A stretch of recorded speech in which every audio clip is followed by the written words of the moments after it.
Hey everyone, today we're here with Chris, and today we're going to be talking about email marketing.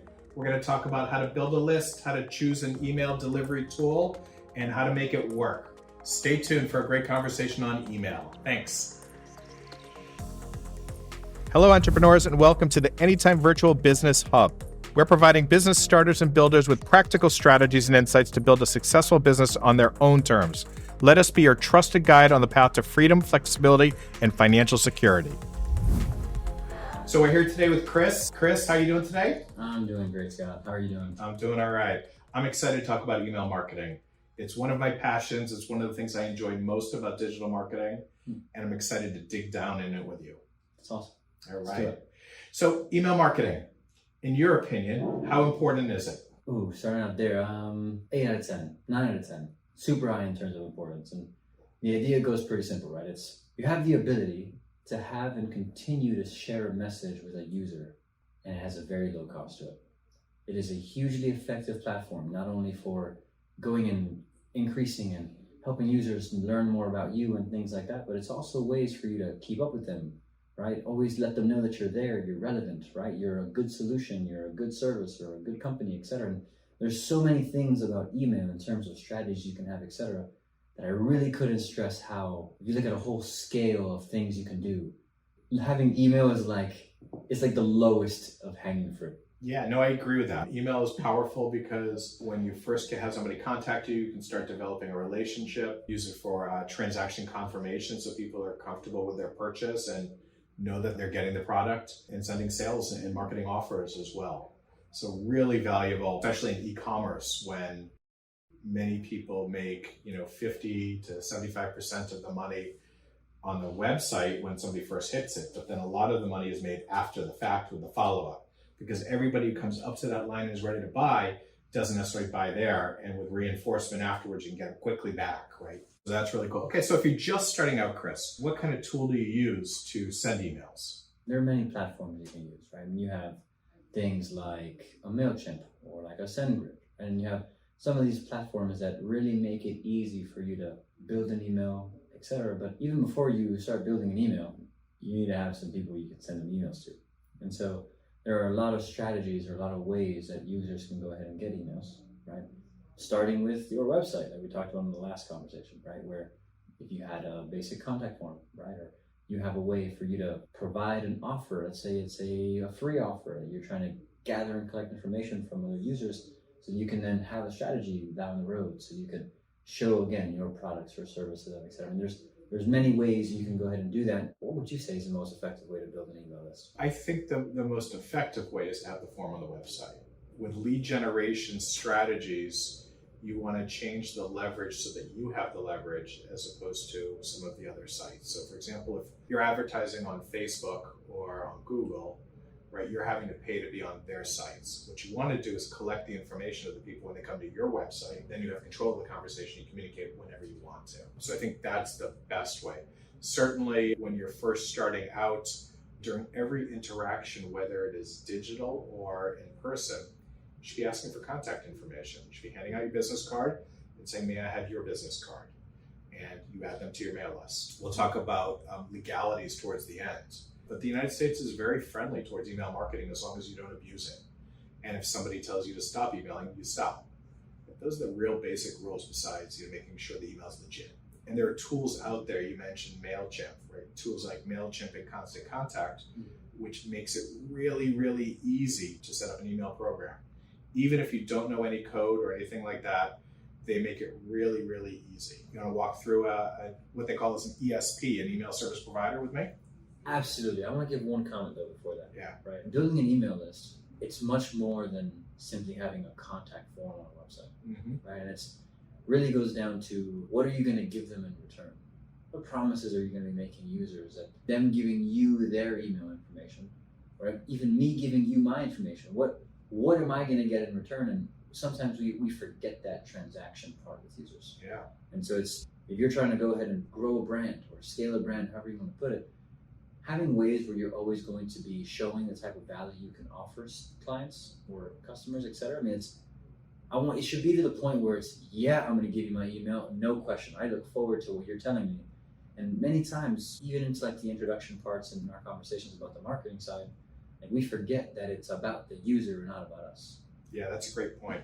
What are some things that you can give to the user as that kind of ethical bribe to get them to give you your email address? What is of value enough to give to somebody that they're going to give you that unconditional, yes, I want your information?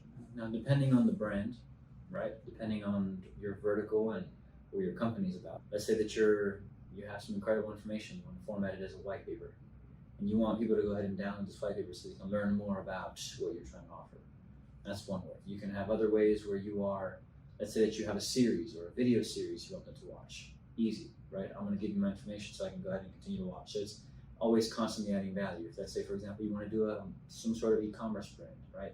You want to go ahead and do a free giveaway, right? A free giveaway, we're going to have a raffle in 4 weeks. And there's so many things, and of course you can get as creative as you'd like. There has to be some sort of trying to break that barrier between a customer saying, no, I'm not interested, and saying, there's so much value you're trying to offer me that without question. You kidding? For a $500 potential reward for an Amazon gift card, I'll give Amazon my email, and there you have it with Amazon Prime, but you get the idea, right? Well, and it could be as easy as if you are a real estate agent, where you give a market assessment. If you could give a top 10 things to do during the holidays in your area, right? It could be any kinds of checklists. It could, if you're a content creator, it could be get this free template just by signing up for my newsletter, right? Or a free consultation. So it doesn't have to take a lot of time or a lot of resources for your, what we call a lead magnet, but you should certainly offer something so that you can get a higher percentage of people to give you their contact information. Exactly. Yeah, great point. So when you're choosing these email service providers, there are many types, and what I like to do is compare them to cars. All cars are going to have an accelerator, a brake, and an engine.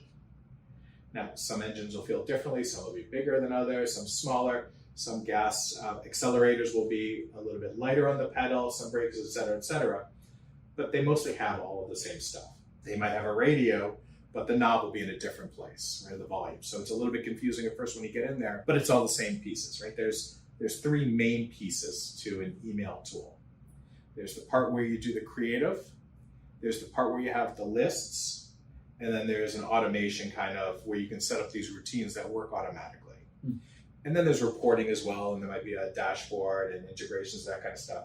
But the core of this, especially when you're first starting out, is that place to do the creative, a place to upload your list, and then potentially segment it. So is that your experience as well? I definitely would say so, right? I mean, I think, well, I have a few questions for you though. Yep. Right, so let's say that you have this list and you've been working on it for 4 months, right? What are some of the things as to how would you use these certain lists that you're going and making a website? You're in the part where you're trying to go ahead and design one, right? Like, how would you take a list and actually go forward and use it? Well, I think the first thing that we want the listeners to know is it's not the size of the list, right? So if you have 1 million people in your email list and only 2 are responding or really interested in your business, is not valuable. If you only have 100 people on your list, but all of them are really interested in what you're doing, that's enough, right? You should always want to grow your list, but don't feel that you don't have enough people to start with email marketing. I think that there are 3 main things, right? There's transactional emails, there's drip campaigns, and then there's kind of ad hoc marketing promo emails or update emails. The first thing I would do is start to develop a welcome series. And so building upon the brand experience, either that they met in person or on the website, to welcome them in. When I talk about doing sales, I like to compare it to baseball. Instead of trying to hit a home run, you want to try to get a single and then move the person over to second base, to third base, and around. Just like you wouldn't ask somebody to marry you on a first date, you can't expect somebody to purchase from you on a first interaction. In fact, Google now says that it can take as much as 11, I believe with the stat, 11 interactions, and I've heard as much as 20 interactions for people to be comfortable to make a purchase. Yeah. So you want to start driving those contacts and those impressions up by having a welcome series, right? The first one could be, welcome to my company. This is about the services that we have. The next one might be the founder's origin story, to develop a relationship and make it a little bit personal. The third might be about what you're doing in the community, right? Or some of your partners. The fourth might be testimonial. So you start to build this capital of relationships so that they're more comfortable purchasing with you. I think the first thing I heard when you say welcome series was series. Yeah. It's not just a hi, this is me. This is a dedicated effort to build a relationship with a user. Really couldn't stress that enough. In a time where it's so difficult to build relationships, right? It's so difficult to trust brands, and you always feel like you're being taken advantage of, and they're always trying to like squeeze out margins on you. It's classic examples of like going to an e-commerce store and all of a sudden one day you see a 20% discount and the next day you see 10, right? It's like, it's so transactional on that side. I mean, actually telling a user like, we're trying to actually make a difference, right? We're trying to actually add value versus just take it as it is. I mean, that's a huge part in the series part. It's not just a hello and goodbye. Yeah, that's right. In 2024, consumers want to know that they can trust the company that they're dealing with. They want to do business with people they enjoy doing business with. And so those relationships, the know, like, and trust factor has got to be up there. Otherwise, it's just transactional. And especially because you want somebody to purchase from you, have a good experience, tell their friends and family, and buy more from you as well. So that sounds daunting, Chris, right? I've got to set up, let's call it 4 emails in my new email tool. First of all, can I use what are, the entry-level tools like Constant Contact and MailChimp? Are they good enough for me for right now? Absolutely. And I agree with that. They have all the features you need to get this going. And if you move to a different tool at some point, it's easy to migrate. So there are different plans on those tools. What I recommend is, sometimes they're free to start off with depending on your list size. And then they typically have a price per month, $20 per month, $30, $40, depending on your list size. And it should be month to month. So I wouldn't get yourself locked into an annual contract or anything like that. But most of these are month to month. And if you don't pay the next month, they just stop you from using it. Once you sign up, there's some basic stuff that you need to do with the domains for authentication. And there's usually instructions for that. And if you have to phone a friend, you can phone a friend for that. And that's probably the most difficult thing you have to do, but it's just a couple lines of code for somebody who knows how to do it and put it on the website. Then you get into email creation. Do you have to code in order to create an email on these tools? So most of these tools are a drag and drop experience. Okay. And so most of them have a really good, easy experience where you say, add a picture, one click, add a piece of text, another click. And of course, designing it can be a little tough because there's a few constraints in terms of getting an email to exactly what you want it to look like. But in general, no, you don't not necessarily have to be a wizard in coding to get that done. So there's a big acronym for these types of tools. It's called a WYSIWYG, if you haven't heard that before. And it's first time I ever saw that, I was like, what is the world is that? That's not even a word. WYSIWYG stands for what you see is what you get. And so you drag it and drop it and you can preview it and it looks just like how it is there. It's so much easier than it used to be. Just like with coding a website, you don't need to know HTML. You can just drag pictures over, drag a box over that says text and you type in there. Then you can highlight it and change the font and all that kind of stuff and pull it in and out. Really, really easy. And most of these tools, even with the free versions, have templates that you're just swapping things in and out of. You don't need to recreate the wheel. It doesn't have to be a Lamborghini of emails, right? It's represent your brand and be functional more than anything. With a lot of these marketing tools, I think, Chris, you mentioned on the website one, we're not out to win beauty awards, right? It's about effectiveness. Does the campaign work? And if you're winning at a beauty award, but it's not driving any sales, well, that's great, but it's not really worth it, right? You're driving a business. You have emails, and it usually, saves the email so you can see, so you can name the email, do the creative. There's a couple of other important things in there, which is the subject line. You want to add a subject line that's creative and gets people to click. Any best practices you recommend for that? This is one of those things that you're always testing, right? You send a few emails, you get an idea, and there's essentially 2 metrics to really look into. There's one called the open rate and one called the click rate. And so the open rate is, of all the times you sent an email, what percentage of them actually open the email, right? Optimizing that is heavily related to what your subject line is, right? If it's not compelling enough of an offer or a reason as for you to go click it, I mean, how many emails do we get? I'm sure that if I looked in your email or my email, I have a lot of unread emails, right? And I'm not going to go in there and archive all of them, right? So it's literally we're fighting for space in someone's inbox. What is going to make your email stand out? Whether it's going to be an emoji, whether it's going to be some sort of aggressive language, etc. All of those things have to be taken into consideration for your audience. Now, some of the best practices, right? A lot of business owners know their customers the best, right? But it's there's a few principles in terms of ad writing and subject line writing that anyone can use. And some of them, of course, is like whether you want to have some sort of like positive tone, right, where you're going to be telling a user how you can add value to them, or you're going to go ahead and have like more like a negative tone or like a FOMO tone, where it's going to be a look at what you're missing out because you don't have the value we can give you. And there's so many ways to spin it, right? Whether you want to start out with a question, an intriguing question to say, like, are you struggling with a terrible email provider? Like, yeah, I am struggling with a terrible email provider, right? There's so many ways, like the email provider that would cause you to not have a headache, or like the idea of 10 things that people struggling with email never knew, right? There's ways to get someone captivated, right? And like the top 10 must-haves for email marketing, right? That you can spin it in so many ways that it really does go back down to testing, and it really goes down into how can you best portray your value in a certain amount of words, right? It's not, you don't have paragraphs and paragraphs of words. You probably have 10 words most, right? To get someone's attention in your inbox. Yeah, but that's a great point. So you have to arouse curiosity, right? And you have to cut away from the clutter. And so if it is interesting but a boring subject line, it's not going to get opened, right? You know, some of those questions that Chris asked, or using a number, 7 best ways to save money this fall, as opposed to what I learned, on TV today. And then you mentioned something else, testing.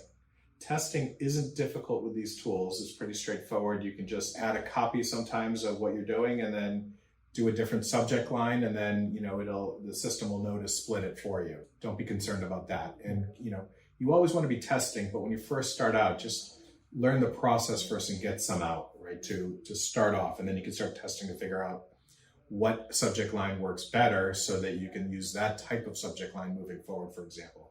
Or if green buttons or blue buttons, or where your call to action is on the email. In different things perform differently, and it's not always intuitive, right? A lot of times somebody may be presenting 3 different types of banners on Facebook, and all the professionals say C is going to be the winner, and often that wasn't the winner, right? So it's about testing. We don't know, it's about our customers, right? We can't think about it always in terms of what we like or what we would react to. I can speak so much about that. HR departments are funny, right? Many of them are called HR departments.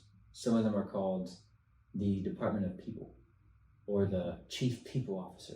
And it's not to go ahead and hate on anyone that has that kind of title, right? But it's that brand is the only brand that uses that kind of terminology. Right? Like, if let's say you're a worker and you're a chief people person, right? That's your title, right? Like, you go ahead and you go to market, you go on LinkedIn, right? People are going to be like, "What is this a joke?" Right? I don't even know what that is. Mm-hmm. And so it's like that same idea of the brand has to make sure that their messaging actually resonates with their users, right? Not using stuff that, like, sometimes owners they're so committed to their messaging, like, my messaging is gonna work. It's like, well, I would be careful there, right? Because it's sometimes I've seen many owners absolutely disconnected from what their users and how they think and what they do, and I can go for days about recommendations. I mean, let's say for example, it's for email, right? I'm sure there's a book somewhere on Amazon talking about email, right? Go look at the reviews on that book. See what those users are talking about. Get an idea for what the people in that audience that are looking for reviews in that segment actually care about, right? Like, wow, these strategies were so well communicated. It's amazing. Okay, great. Communication is a good factor, right? Wow, they're so effective. I got a 10x ROAS or a return on my investment of 10x, right? Okay, great. It's effective. People care about effective, right? And you can literally see the words that people use just by doing a little bit of digging online. And so really couldn't overstate, right?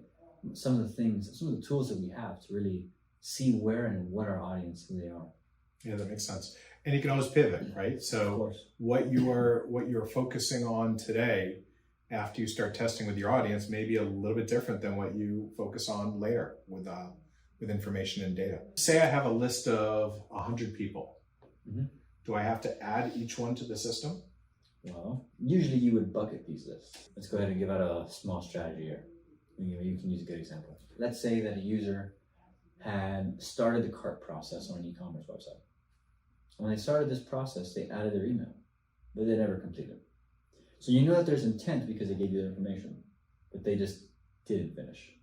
And so now a simple example would be, we're going to go put all those people that had added a product to cart but didn't purchase within the last 7 days. And we're going to put them in an audience. And we're going to send them an email, maybe on day 1, on day 3, 5, and 7. And we're going to say, hey, Scott, I think you have something left in your cart. And we found it. Let's go purchase this together. Right? Something that's going to help that user keep on getting down toward the action you're looking for. And that's one way where you have 100 people. You can segment them based on certain actions or things you may know about them, etc. But how do you even get them in the system, Chris? Well, that's a good one. So you have some sort of website system, and on your website you may have a form, and this form is then going to put it into the back end of your website. So your website has some sort of storage or a database in the back end that's storing this information. Automatically, right? Automatically, right? Yeah. There may be like an integration you can have to actually send the data automatically from your website into a MailChimp or a Constant Contact, etc. And there are many tools to get that done. Some of them are actually work out of the box. Some of them don't, and for those you have some really cool softwares like a Zapier or if this then that, right? Where you have this ability to say, if I get a lead or I get some email information on my website, then go send that into the other website like MailChimp. And so I would always recommend having and setting up some sort of automation. It's not too difficult. And that could be as easy as a plugin Yep. that you can find on the WordPress store, That's it. right? And you just put your credentials in there and it'll go automatically. Or it may take a tool that goes in between that's easy to sign up for and use called Zapier, which I've used before as well, which is very helpful. So you sign up for these tools, use the plugin, the data goes into your email provider automatically. And so you start to develop this main list here. Yes. Right? And then what you can do is you can begin to, what you talked about, segmenting based upon different characteristics, right? And so if you knew the state that everybody lived in, you could create a segment just by creating a business rule that, your field state equals Florida. And then you could email everybody from Florida about Disney World or Miami Beach or whatever it is. And you could pull a list, let's say you're in travel, you could do an email to everybody, not just a segment, say, hey, would you like to go to Las Vegas? Here's a great offer. Okay. Or you could send a list to just New York City and say, travel to New England, right? Or the state of New York, go to New England for the fall or something like that. So for different fields, which is what you were talking about with the cart abandonment, different fields or different actions, you can set up segments to get different emails. Right. And it's all drag and drop in business rules, right? So you select a field or an action equals, right, contains before and after, that kind of stuff, and you test it out, right? Pretty easy, right? I'd say straightforward. Yes, right. Straightforward. There's so much value hidden in this strategy, right? That if you stay committed to it, again, like I said earlier, and it's low-hanging fruit, right? It's a real easy way to resonate a message with users. And that strategy I gave you is just one example, right? And there are, like you had just shared the state part, right? And there's anything that you can to make it more customizable, right? I mean, let's say you're collecting their first name. Hey, Scott, we know that you're here. We know that you had this kind of interest, right? I mean, there's so many ways, and it doesn't only have to be transactional either, right? It can also be about a value add to your customer, right? So it could be a thought leadership piece where, let's say that you're trying to go ahead and put out some content information to say some new research you're working on, or some new insights that you may have on an industry, or maybe you work on a local service company and you have a new something new that could potentially help some users and saving some money on their insurance, right? There's so many ways, but it's keeping up with it. There's no substitute for that. Personalization you mentioned. Yeah. Powerful? Super powerful. Yeah. I mean, if you're gonna come talk to me, don't say hey, right? Hey you. Hey you. Yeah. Right? Hey friend. What other things can you personalize besides your first name?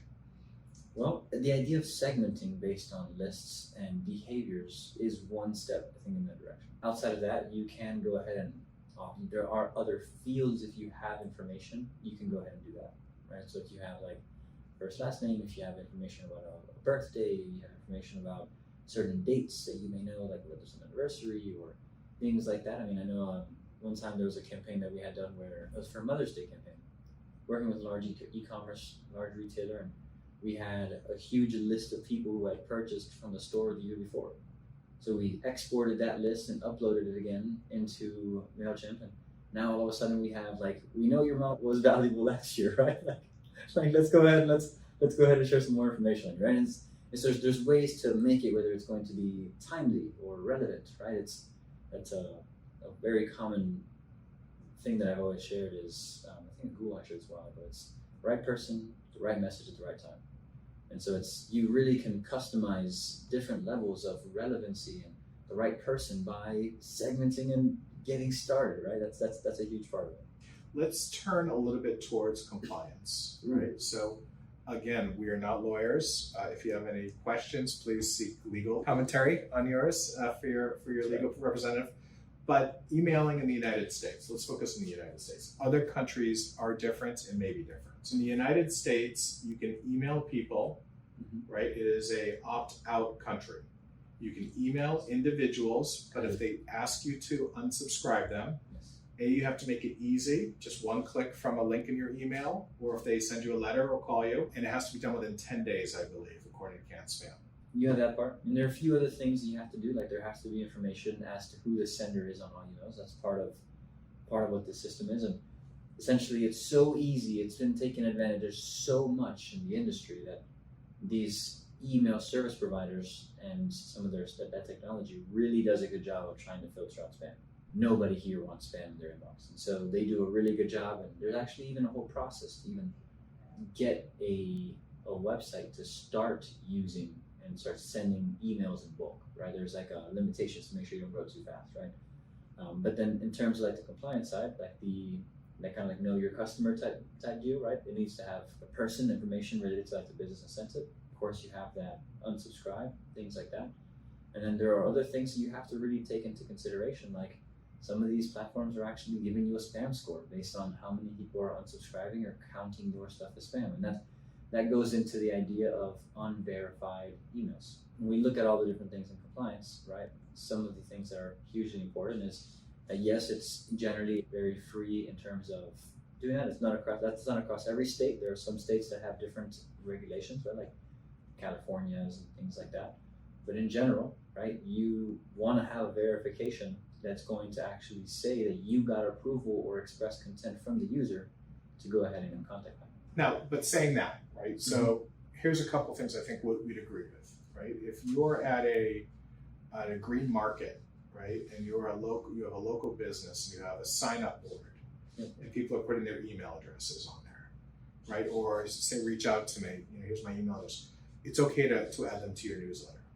What we wouldn't do is want to buy a list or have someone say you can email my list, right? Because people may be interested. You want people who are on your email list to be expecting your email, or at least it should be reasonably expected to get your email. If they look at your email and they have no idea who you are, that's going to be problematic, and especially if it's in bulk. The Googles and the Yahoos and the AOLs and the Hotmails, right? Their job is to make their customers, i.e. the people who have their email addresses, right, have the best experience possible. And so they are trying to block all email that they believe is spam. And if you send emails to people who didn't request it and they're hitting the spam button, those companies will be less likely to allow you to send your emails into the inbox. And the product that you're using to send the emails is not going to be happy with you as well and can sometimes shut you down. That being said, you should feel comfortable to email people and email people regularly as long as there's relevant content, as long as they're expecting to hear from you or reasonably expect to hear from you. You should be good to go. I will add, as far as the compliance goes, you need a physical address, a mailing address at the bottom of your email, as well as the unsubscribe link. And most of the email service providers do a very good job, like Chris mentioned, of automatically putting that in there, so you can't really, violate that. And then the other thing is that the from has to be legitimate. You can't forge it or fake it so that somebody opens up your email by saying that you're somebody else. Those are the real big things. And again, if somebody unsubscribes, you have 10 days to take them out of your email list. And again, if you're using all of the tools from one of these email providers, it's done automatically for you. So if I receive an email from you and I hit the unsubscribe link and I press the unsubscribe button once I get into the next page, then your system should automatically suppress them from the emails. Sure. But again, if you have any concerns, reach out to legal representation. We're not lawyers, we're just marketers. There you go. Anything else you want to cover before we finish up here? Email integrates really well with a lot of other channels. Okay.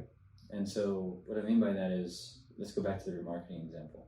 let's say that you had this message that you're trying to share about, hey, you left something in your cart, right? There are also other ways to use other platforms to have that same message. And so it's, remember, you stick with that idea of 11 touch points to 20 touch points from Google. I've seen from Google that there was a person that had over 150 touch points for a car, right? I mean, and they literally gave examples as to what those touch points looked like. It looked like car with a rear backup camera, one that had a foot swipe thingy where you kick it under the trunk and it opens, right?